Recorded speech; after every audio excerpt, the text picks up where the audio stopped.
All right, and part two, take two. Anyway, all right, so hello everybody out there in the world today. My name is Sebastian, or DJ Kermit, or Dead Man's Fury, depending on where you're at and what you're looking at me through.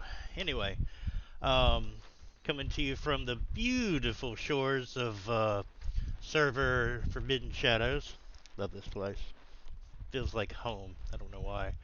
Anyway, today I'm going to be creating a race or checkpoints using the Pippi tools. I'm also going to be using Glorbs, Tcombiner tools, and a sequencer to try and, I don't know, curb cheating in a sense. So if you don't know how to use some of these tools, I will go over them individually and then show you how I put them together to come up with what I have. This is setting up a race to span the globe. It'll also let you know when somebody passes through your checkpoint. Like, say, for instance, this is going to be a distance race. I want the players to leave from the start, go across the map, and then go through a checkpoint.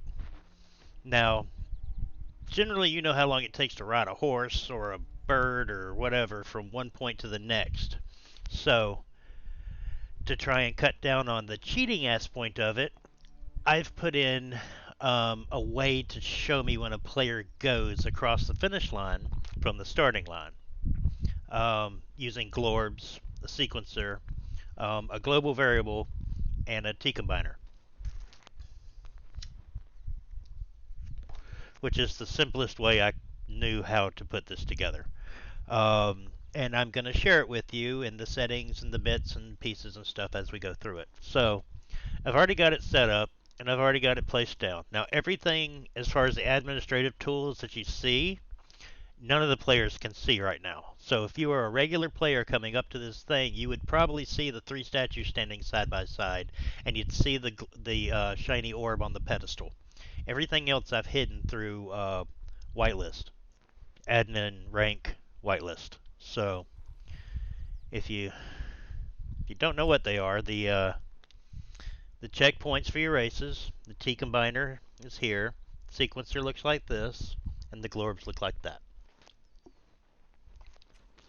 So basically, once you put your starting point down, you can name it whatever you want to. Now, granted, the course name will show up on the time trial board once you place it down. And to get your time trial board to show up as it is right now, you have to enable it, and then you can announce the finish if you want to. It's a local announcement. Mounts, if you're allowing the players to run mounts. This is going to be a mounted race, so yeah. For it to be a closed course, so if you didn't have this checked when they left the starting area and went across the checkpoint at the other end, that would end the race. But if you check this box right here for closed circuit, it will make them have to go through the checkpoint at the other end and then come back to the starting to finish. And once they cross the, the finish line, their name will show up on the time trial board here, first place, second place, and third place based on their times. And to place the board, you place the trial times board, have it enabled, and it will show up where you place it. You can clear the time trials if, say, for instance, you want to go through several races. There is a waypoint that I placed on the other end of the map. We'll get to that in a few minutes. I named it the Long Stemmed Rose Waypoint because my RP hub that I have on this server is the Rose. It's a B&B, bed and brothel, bar and brothel. Yeah, pretty much. Anyway, your settings, I set it up to whitelist only. I would set it to clan members only, but unless you had the active whitelist rank for admin, even the admins in the admin clan wouldn't be able to see the items placed. But you have to make sure that you set the rank as admin, and then you set the access flags for the ranks, specifically use edit and visual. Otherwise, anybody could see it and so forth. So when I put this live and we actually start the race, I'll come to this screen here under settings and I will set it to visibility and usability as everyone. But editability will only be the admins. So until then, it'll be in the world, but it won't be used unless an admin with the active rank admin walks through it. So, you apply it a couple of hundred times and you close it, and that's the basically startup of the race course. Now, I mean, if you want to, you can set additional courses down while this course is down, but the only way to actually set waypoints is if you go to a checkpoint and you add waypoint. Now, if you add a waypoint to this, in order to add additional waypoints to previous waypoints, you can't start off at the start, because once I place this waypoint down, I believe it deletes the other waypoint. Or this becomes the second, and then the other one, yeah, this would be deleted. So you would have to set this waypoint down, and then set another waypoint down off of it. So you would checkpoint to make your second, or warp or whatnot, and then I put my other one way over here.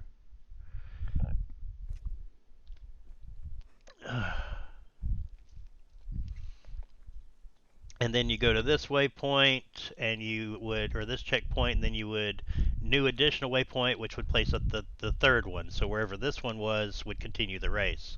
But as I have it right now, once you go through this one, you have to go back to the other one to end the race. And what I placed here, I put a T-zone. I guess you would have to use T-zones too with this. This is the long-stemmed rose checkpoint 1. This is a mouthful.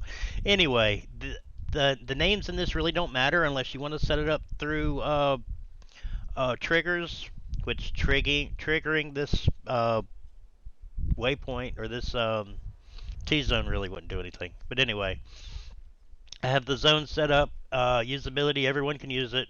Only the admins can see it and edit it. It's set up so that when a player enters the zone, the ones in the race, I'll set up through code on a thespian with the character variable long-stemmed rose race and an equal value of 2. Now what that means is that when they go through this T-zone, through this checkpoint, not only will the race count them as going through the checkpoint actively in the race, but it will also add a global variable LSR addition 1 every time a player goes through it. So one player goes through it, it gets 1. Second person goes through it, it's a 2, 3, 4, 5, and so on. So I'm not saying everybody's going to cheat, but you know somebody might try. But in any way, because there's warps all over the map, somebody might go somewhere, set home, and then they'll start the race, they'll get out of my shot, they'll home, and they'll go through the thing. It's like, well, that was a little fast. You can't fly on this server, so how'd you get there so fast? When the rules clearly state you can't warp or use the caravan. Hey, we'll get to that anyway. But saying this is how you set it up, at least how I set it up using global variables, because of the distance, and the Pippi tools have a range of an area that they can link to when you select things. Like if I was to add a global variable to this and try and sync it up to the Glorbs on the other end of the map, it won't find them because they're too far away. So I set it up as a global variable, right? So because global variables are server wide. So this is how I set this up. And it's just an enter. It doesn't matter what happens when they leave. And it just spans the length of the little area that you have to walk through. So if I do that, you see it's just the area of the net. So if I do that, now right now, so if you're ever curious about your global variables, if you come to your admin panel, down here, third from the bottom, view global variables. Right now, LSR is 0, and I have that set up through the Tcombiner, which allows me to reset it back to 0 once I was done testing it earlier. I'll get to that in a second. All right, so that's that. So, say for instance, I gave myself earlier the character variable for the LSRR, which I'll give through other players in the quest line here. So it has to be a 2 for this to work, because you don't want random people walking through it and really fucking up your shit when you want them to be the condition of having something to activate the action. So I have it, and I go through it once. So I just went through it once, so I'm going to warp back home.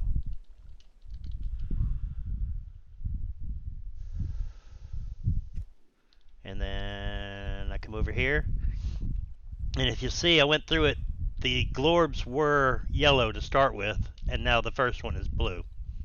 It's blue because now the global variable is the global variable has increased to 1. And so the player went through here, started the time trial, or started the race, got all the way to the other side within seconds, and suddenly the first one is blue. It's like, so how did you manage to do that?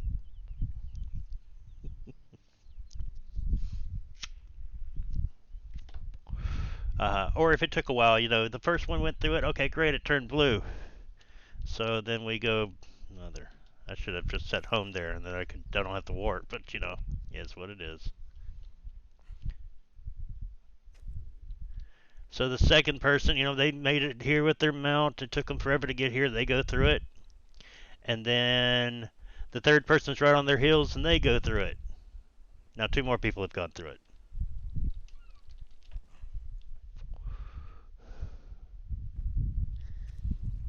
Now if I go back over here, the second person went through it, and the second one turned pink.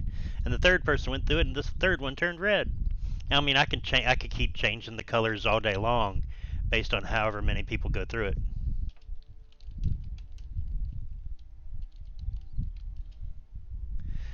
But yeah, so that just gives me the first, second, and third places. Now, I mean, I can keep going through the colors, and the sequences can continue to build. And how I got them to do that was I used this little device right here called a sequencer. And basically, the sequencer, you can set it up for Glorbs, or you can set it up for doors, or gates, or windows, and all kinds of different things. And I've got it set to an auto loop. As long as the global variable continues to increase, so will the colors or the sequences that you have set. So, I mean, I can add as many sequences to this thing as I want to, and I can make the lights change pretty colors. But as long as the condition isn't set for them to change, they're not going to change unless there's no condition, and then they would just do what they want. So I've got it first checkpoint player blue, first checkpoint player purple, first checkpoint player red. And the Glorbs are set up. The Glorbs are set up 1 LSR, 2 LSR, 3 LSR. And this is how I set them up. There's a global check for the global LSR variable, and the Glorbs themselves are the actionable. LSR, self, set color, change color. And you can make it any color you want to. I just made it red, pink, red, purple, and red. Or blue, purple, and red are the 3. So there's the first one. There's the second one. See, the LSR equals 2. So the T-zone that they go through, every time a player goes through it, it'll add an additional value. 1 every time. So one person goes through it 1, next person goes through it 2, third person goes through it 3. And if you're ever worried about them, maybe going through it multiple times because maybe they don't like you or something, it's a good possibility that, oh, did I go through that? I can't remember if I did, so they go back through it again, and the color will keep increasing. Now, I mean, you can set the T-zone that when they go through it, they have the variables. You can set it to warp them somewhere else, teleport player. That's always a possibility. But but for current simple situations, this is what it is so far. So it's 1, 2, and 3. Now, say for instance this is testing, and I've been testing it and everything else. That's the sequencer. You can use it for all kinds of different things, but in this setting I'm using it to advance the colors. Now if I go to this, which is my Tcombiner, I'm just using it as a switch state. So right now it's off, it's on. If I turn it off again, all the colors with the global variable will reset back to 0, and the glorbs will all reset back to yellow, neutral state. And then if I turn it on again, it'll start up the sequence. But as long as nobody's gone through it, the colors won't change. But as soon as they go through it and they have the character variables, then the colors would change. But until they have the character variable for the race active on their players, then the global variables won't change for this or the race. Now, the way I set this up is if the switch, if it's on, it will invoke the trigger to start the sequencer for the lights. And if it's off, it will reset all the glorbs back to yellow, 1, 2, and 3, and then it'll also reset the global variable LSR back to 0. And again, everything is set up like they can see this statue with the glowy red light, but this is a glowy red light. It's not really a flickering thing, so it shouldn't increase lag or anything in the area. And then all, of course, your ranks and stuff are set up. So that is how I set up Glorbs. Let me know who goes through the checkpoints first, second, and third place at least. Of course, depending on player count, I can increase the global variable operation as well as the color count for the glorbs. Anything and everything is still adjustable. I hope that helps. So, thank you for watching my video and have a wonderful day.